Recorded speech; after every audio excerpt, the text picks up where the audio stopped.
What's going on, guys? I'm CFB Kings, and welcome back to another episode of the CFBKings Show. Really appreciate you tuning in here on November 12th, 2024, or maybe the 13th if you're watching on Wednesday. But either way, we have a ton to get into in today's episode. Week 11 was a lot of fun. We had a really good shakeup in terms of teams at the top losing. We had a couple teams get eliminated from college football playoff contention.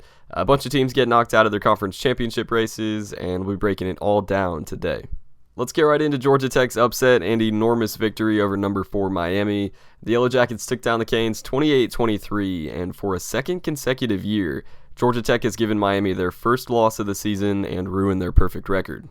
For whatever reason, Brent Key and the Jackets have just had Miami's number, and if you don't remember, they were the ones who beat Miami in the final seconds after the Canes chose not to take a knee last season and then fumbled. Georgia Tech recovered, went down and scored in like 15 seconds and beat them 23-20 last season and got them again 28-23 on Saturday. Interestingly enough, this win actually gave Georgia Tech the lead in the all-time series record against Miami. It was 14-14 going into Saturday, and now they lead by a game 15-14. So not only have they had their number over the past couple years, but now they lead the Canes all-time head-to-head. This game was really the first time all season that we've actually seen a team give Miami's offense some trouble for more than just the first half. And the Canes went into Saturday with the number 1 offense in the country, scoring 47.4 points per game. And even with the 23 that they scored against Georgia Tech, they still have the number 1 offense in the country, averaging 45 points per game now. And they were averaging well over 500 yards per game, and Brent Key's defense really caused some trouble for the Canes. With that being said, Miami did still outgain Georgia Tech in total yardage, 436-370, but what was most significant was that the Canes lost the turnover battle. They were -1 in that margin, and that one fumble came when Cam Ward and the Canes looked like they were going to do it again. It looked like they were in position to have another game-winning drive to go win it, and it looked like the Cal game, the Virginia Tech game, the Duke game to some extent, where they were just going to find a way to win. But Georgia Tech's defense showed out when it mattered most. They hit Ward in the backfield, forced that fumble, and eventually sealed the game, and did so pretty poetically by taking a knee. This is a huge win for the Georgia Tech program. The Jackets improved to 2-0 against top 10 teams at the time of the game this year, and one of those was FSU, and obviously they turned out to be what they are, but we didn't know that they would be a 1-9 caliber team on August 24th, and Georgia Tech being able to compose themselves, get prepared, and execute in these games against teams ranked in the top 10 is a testament to what Brent Key's building there. Key improves to 6-1 against ranked ACC opponents as the head coach in Atlanta, with the only loss coming on the road to Louisville earlier this season. Georgia Tech is now bowl eligible, 6-4. They got Haynes King back, and things are looking really bright for a strong finish to the season for the Yellow Jackets. For Miami, they lose their first game of the season. They fall to 9-1, but they still control their own destiny in the ACC due to a tiebreaker over Clemson. They'll still be in the top 10 of the CFP top 25. At least they should be tonight, but everything's still in front of them. And this was the type of game that kind of felt like it was coming for the Canes. They escaped Virginia Tech very narrowly. They overcame a 25-point deficit on the road to Cal. They overcame an 11-point deficit to Duke, and it looked like they were going to do that again against Georgia Tech, but ended up coming up just short. So I don't know what the mindset was inside of the program, but for everyone around the country, it felt like a collective sense of at some point they're not going to be able to pull off the comeback, and that happened on Saturday. However, now they have the loss. They've experienced it. The thought of maybe we will come up short at some point, if that was ever in their heads, is now gone. They're going into a bye week. They get 2 weeks to recover. They get 2 weeks to game plan for Wake Forest and Syracuse, their last 2 regular season games, and they have a chance to bounce back in a big way here in a couple weeks.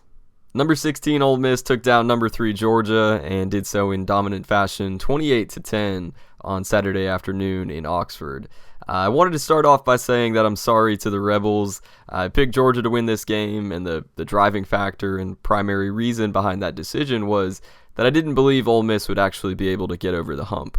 I said in the preview episode last week that every time the opportunity was there for Ole Miss to kind of stake themselves as a contender, they just always seemed to come up short, and they had just never been able to take advantage of those opportunities. But on Saturday, they did just that. They dominated the Dawgs, and they earned one of the biggest wins in program history. It was actually their highest ranked AP win at home in school history, defeating the AP number 2 Dawgs. They were CFP number 3, but AP number 2. Ole Miss is no longer the Penn State of the SEC. I apologize. They beat one of the top contenders and are now positioned as a contender themselves. The Rebel defense was absolutely suffocating on Saturday. Carson Beck had no time in the pocket. Georgia just flat out couldn't run the ball, and Ole Miss was extremely impressive. Georgia had just 245 total yards. That's their lowest in a game since 2017. The Rebels sacked Carson Beck 5 times. That's the most of any game in his career. Ole Miss beat Georgia by 18. That's the Dawgs' largest margin of defeat since they lost by 17 to Alabama in the 2021 SEC title game. And this is the first time that Georgia has lost to a team not named Alabama since 2020 when they lost to Florida by 16. Even though I picked Georgia to win this one because I thought Ole Miss would fail to get over the hump again, the writing was really on the wall for a Rebels victory in this game. Sometimes college football can be really hard to figure out from week to week, and sometimes it can be pretty cut and dry. And I mentioned it in depth on the Week 10 recap episode last week, but Georgia nearly lost to Florida's 3rd and 4th string 2 weeks ago, and while that was happening, Ole Miss was steamrolling Arkansas on the road by 30 and scoring 63 points. I also mentioned in the episode last week that Carson Beck has had some severe turnover troubles for the past month, really, and he had 2 fumbles and an interception against that Ole Miss defense, and he has 2 passing touchdowns and 9 turnovers over the last 3 weeks. And the strangest part about that game was that Georgia didn't even really seem to have much fight. There's a shot from the broadcast where Carson Beck's on the bench, scoreboard right below him on the screen. I think the Dawgs were down 12 late in the 4th quarter, and he and a teammate were kind of just like laughing and smiling on the bench about something. And stuff like that's not a big deal. Like it's not a crime to have fun with your teammates on the sideline, but it's just also not something that we really ever saw from them when they were trailing in any game, or especially when they lost a game in 2021, 2023, even going back to 2020. And there was a video that came out yesterday as well of a Georgia player who literally appeared to be celebrating with Ole Miss fans on the field, like jumping up and down as the field was being stormed. And I think it was discovered that he was like reconnecting with some friends that he didn't expect to see at the game and was happy to see them or something. And obviously I don't think Georgia's players wanted to lose. I think they want to win every game, but it was just very odd. It was just kind of an odd night, and it didn't feel at all like Georgia teams of years past. And now the Dawgs basically have a CFP elimination game next week at home against the Tennessee team whose defense is very similar to that of Ole Miss, which gave them a lot of trouble. And Tennessee actually allows fewer points per game than Ole Miss by half a point. And they have a big challenge and a must-win scenario to keep their hopes alive. A team who failed to keep their college football playoff hopes alive last week was LSU. Number 11 Alabama absolutely mauled number 15 LSU 42-13 on Saturday night in Tiger Stadium, and it was just a bloodbath. Alabama decided to revert to the type of team that they were in the first half against Georgia a while back, where they got out to that 28-0 lead, except this time against LSU, they played that way for the entire game. Jalen Milroe was phenomenal. We'll save his stats for the end of the episode because he is a king of the week, but he just tore apart that LSU defense, and Alabama's defense was all over Garrett Nussmeier. He had 2 interceptions and a fumble, and this was just Tide domination from start to finish. One of the craziest parts about this game was how fast Tiger Stadium emptied out. ESPN had a drone shot coming back from commercial break, and this was at like the start of the 4th quarter, right after Milroe's 72-yard touchdown run, and they showed this aerial view of the stadium, and it was empty, with like 12 or 13 minutes left in the 4th. And it's hyped up as the toughest place to play in the sport all the time, and Alabama went in there, dominated, and completely drained all the energy and eventually the fans out of the stadium. LSU is now eliminated from at-large CFP contention, and in all likelihood from the SEC championship as well, unless basically every game involving other SEC teams from here on out goes their way to get them in a potential tiebreaker scenario, but that is an extreme long shot. Kalen DeBoer takes down another notable head coach. He is now 3-0 against Dan Lanning, 2-0 against Steve Sarkisian, 1-0 against Kirby Smart, and most recently 1-0 against Brian Kelly. And despite the ups and downs of the season so far, Alabama is once again in position for a CFP spot. They're in a similar position to LSU involving the SEC title game. It's unlikely that they get to the SEC championship, but they need Tennessee to lose twice and Texas A&M to both lose once, at least. So a long shot there as well for the Tide, but their at-large CFP hopes are certainly looking good. Number 9, BYU escaped Utah in one of the craziest finishes to a holy war that I think college football has ever seen. The Cougars beat the Utes 22-21 on a long field goal in the final seconds after it looked like they had lost the game earlier on that drive. Utah sacked BYU's quarterback on 4th and 10 for what would have been a game-winning play. However, on that play, the refs threw a flag for defensive holding. A pretty questionable call, but gave the Cougars a second life, and they made the absolute most of it. They moved the ball 50 yards downfield very quickly, got into field goal range, and won it. BYU improves to 9-0. They're one of 4 remaining undefeated teams in college football, and yet again, they just find ways to win these games. They escaped Oklahoma State by 3 when it looked like they were almost certainly going to lose. They escaped SMU by 3 on the road after the Mustangs had an inexplicable fumble in the fourth quarter, and now they've escaped Utah by 1 when it looked like the game had been decided as well. And a lot of people are getting on BYU, of course, for these extremely narrow wins. Me, first and foremost, I posted that I thought they should have lost. I didn't think it was defensive holding. I thought it was a very ticky-tack, questionable call. The quarterback never even really had time to look downfield. He got sacked almost immediately, and I don't think there was ever really a holding that impacted the play. But I want to turn your attention to 2 teams here real quick. 2022 TCU and 2023 Washington. Just like BYU, both of these teams had narrow win after narrow win after narrow win, and some of those involved questionable calls, and that's just the way college football goes sometimes. And throughout the 2022 and 2023 seasons, people got on TCU and Washington week after week after week, saying they can't keep doing this, they'll get beaten at some point, and that may be true for BYU, but TCU and Washington finished their seasons in the national championship game. Let me quickly highlight some of 2022 TCU's close calls, and let me see if you notice any pattern here. They beat SMU by 1 possession. Sounds familiar. They beat Oklahoma State by 3 points. Sounds familiar.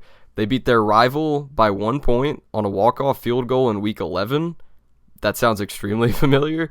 And they ultimately went all the way to the national championship after beating Big Ten champion Michigan in the college football playoff.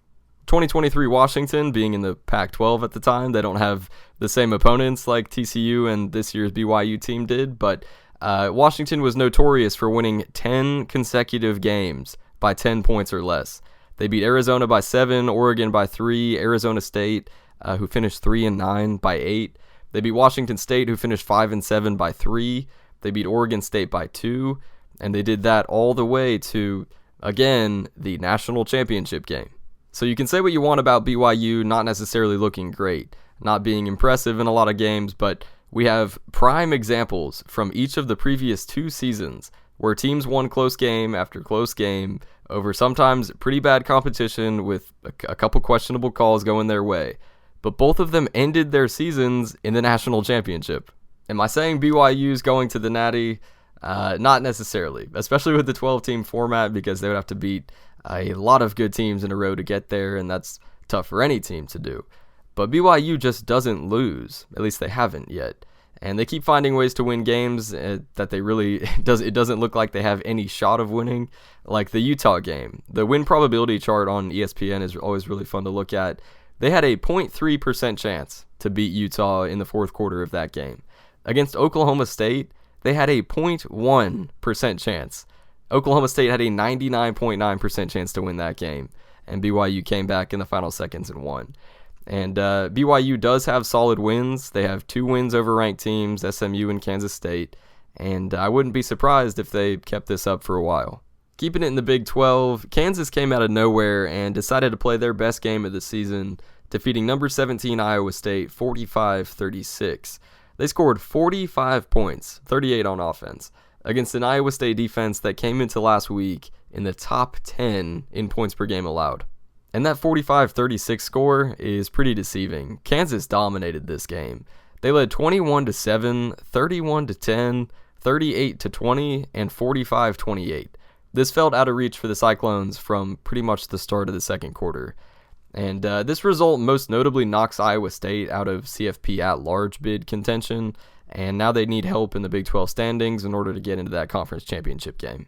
The Cyclones need Colorado to lose a game, and I think even then Colorado would be ahead in the tiebreaker with both teams at 2 conference losses, but I think they need Colorado to lose to Kansas I believe, due to some really specific results in conference play and all the tiebreaker caveats. Speaking of Colorado, the Buffaloes went on the road and defeated Texas Tech 41-27, and sadly, the dream of Texas Tech winning the Big 12 has officially died. And if this is your first time watching, the Red Raiders were my preseason Big 12 title pick. They led Colorado by 13 on Saturday and lost. They led TCU by 17 3 weeks ago and lost. And they now have 3 losses in Big 12 play and are out of the conference championship race. As the great Dwight Schrute once said, will I get over it? No, but life goes on. On the flip side, Colorado improves to 7-2 overall, 5-1 in conference play, and they now control their own destiny for the Big 12 championship, and therefore, in the year of our Lord 2024, a potential spot in the college football playoff. It'll be fun to see how everything finishes in the Big 12. Number 23 Clemson went on the road to Virginia Tech and beat the Hokies 24-14. And the reason I wanted to bring this one up is because after last week's loss to Louisville, things seemed pretty grim for the Tigers in terms of their ACC title and college football playoff hopes. But a lot of things went their way on Saturday. First of all, they won, and did so pretty impressively on the road against a Virginia Tech team who was a bobble of the football away from beating Miami. Then here are some of the results of the teams in front of them in the CFP Top 25. Number 15 LSU, they lost by 30 at home to Alabama. Number 17 Iowa State lost by 2 possessions to 2-6 Kansas. And number 18 Pitt lost to Virginia at home. And Pitt is actually Clemson's next opponent. So that's 3 teams that they should jump in tonight's rankings. And at minimum, they're looking at probably moving up to number 20. So in terms of an at-large CFP spot, that means they need to climb a total of 8 spots over the next 4 weeks. That's 2 spots a week, and assuming they actually do jump LSU, Iowa State, and Pitt, they probably just moved up 3 in 1 week, so moving up 2 each week from here on out is pretty feasible. And most notably for the Tigers, Miami lost a game. So if Clemson doesn't manage to work their way into at-large contention, they just need Miami to get upset by Wake Forest, or potentially in their final game of the regular season, on the road up in New York against Kyle McCord and Syracuse. And as we've seen with Miami throughout the season, they almost lost to Virginia Tech. They almost lost to Cal. They trailed Duke by 11. So losing to Wake Forest, and especially the more likely one at Syracuse, really isn't out of the realm of possibility. And the reason that this could be an option for Clemson is because they only have 1 conference game left. They go to Pitt next week, a potentially very hobbled Pitt team. They had a lot of injuries against Virginia, but they just have 1 more conference game because they end the season with their FCS opponent and then South Carolina out of conference. So they play 1 more conference game while a lot of other ACC teams still have 3 left. And another thing that went Clemson's way, and their fans probably won't want to hear this, but South Carolina looked really good against Vanderbilt. They beat the Commodores 28-7. That was a Vandy team who beat Alabama and who very nearly beat Texas and Missouri as well. And South Carolina went to Nashville and dominated them. So the Gamecocks will almost certainly be ranked tonight, and that gives Clemson another ranked opponent in addition to potentially Pitt if they don't drop 8 spots. They're number 18, so they'll definitely drop behind Clemson, but maybe not completely out of the top 25. They might actually be number 25, but they potentially might have 2 ranked opponents in their last 3 games with Pitt and South Carolina.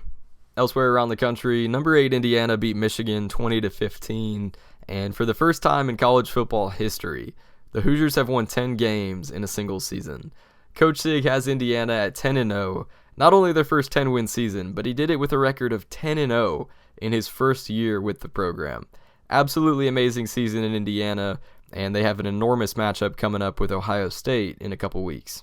I also wanted to bring some attention to the season that UConn's having real quick. If you haven't kept up with the Huskies, they are 7-3.